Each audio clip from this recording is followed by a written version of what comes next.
आज हम limitation act के साइलेंट फीचर के बारे में और इंट्रोडक्शन के बारे में समझ लेते हैं। तो जो लिमिटेशन एक्ट 1963 आया, तो ये एक्ट नंबर आपका 36 था 1963 का।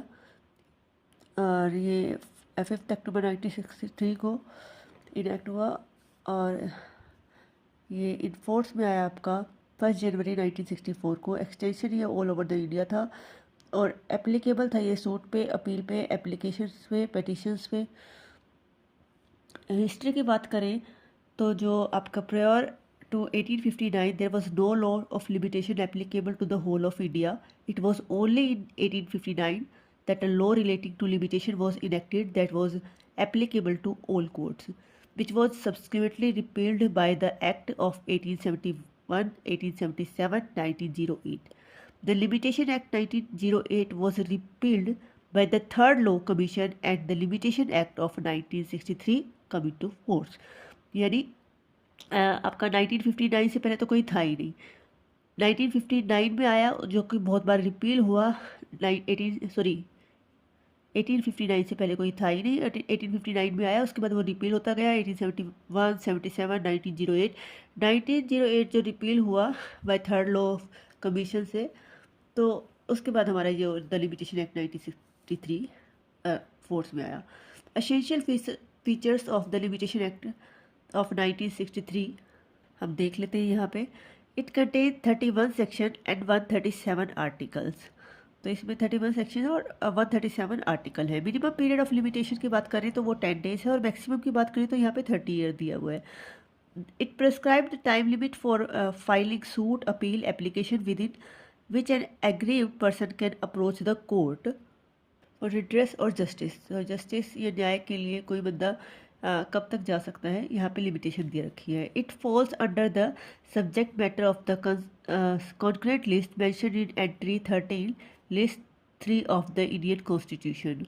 तो ये कॉन्क्रेट लिस्ट में है क्योंकि ये सब्जेक्ट मैटर आपका स्टेट और सेंटर दोनों से रिलेटेड होता है, वो आपका कॉन्क्रेट लिस्ट में होता है। तो लिमिटेशन भी आपका कॉन्क्रेट लिस्ट में है। It is it is exhaustive law. It is retrospective in nature. It is a procedural law unless someone manifests a contrary intention by expression or necessary implications of the legislation itself.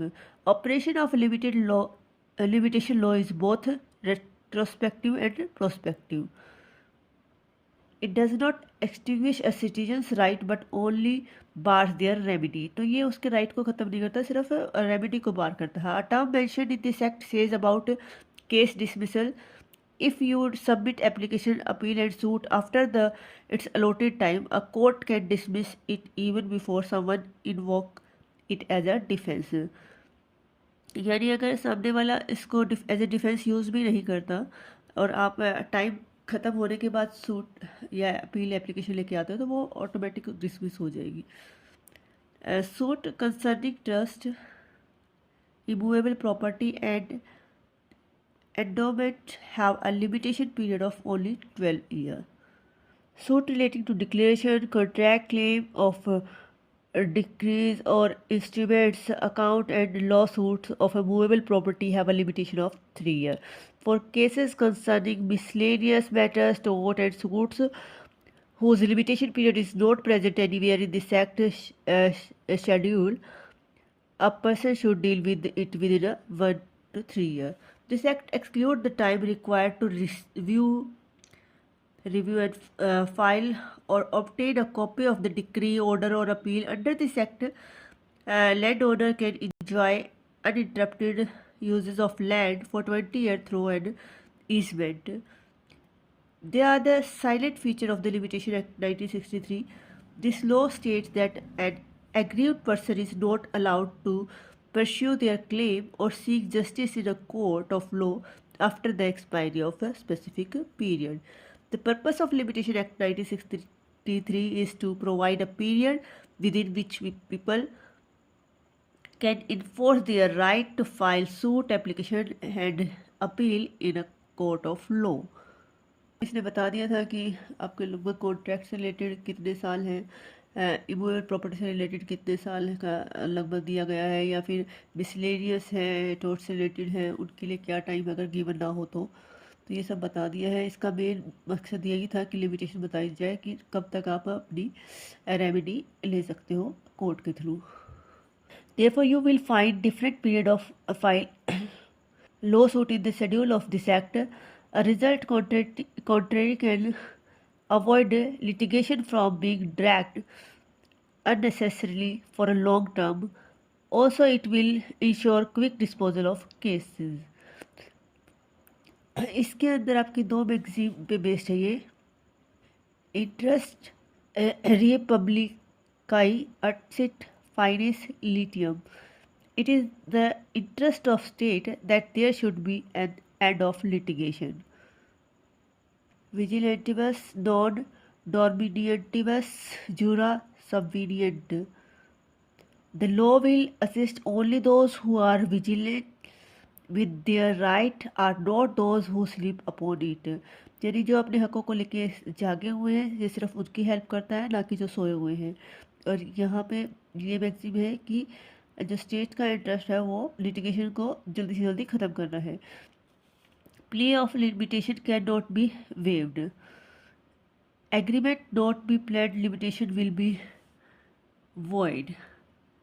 और extension of the period of limitation, कोई भी ऐसा agreement जो limitation को लेके होगा वो void होगा। The bar of limitation appears when a proceeding has to be instituted does not apply in a pending suit. If there is a conflict between various provisions of the rule, harmonious construction apply. ये case था यहाँ पे Jagdish Singh versus limited governor Delhi का 1997 का। The clear as to non-applicability of the provision of the Limitation Act cannot be allowed to be raised for the first time before Supreme Court.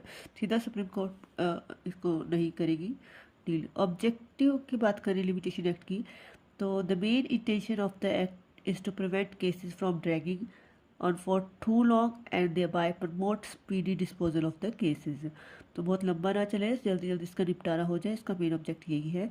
The law of limitation sets a deadline within which one can take legal action. तो ये deadline बनाता है कि कब तक आप अपना legal action ले सकते हो। The limitation act 1963 covers how to calculate the time limits and permit extension in certain cases. तो ये आपको कैसे कैलकुलेट करना है, प्रेस्क्राइब्ड पीरियड कैसे कैलकुलेट करना है वो एक्ट में बताते हैं कि कैसे आपका जो लिमिटेशन पीरियड आपका दे रखा है उसको प्रेस्क्राइब्ड पीरियड मतलब वो कैसे कैलकुलेट करके कहाँ से शुरू के कहाँ ख़त्म होगा, ये सब कुछ इस एक्ट में बता रखा है। आई होप आप सबको समझ आया होगा। Thank you.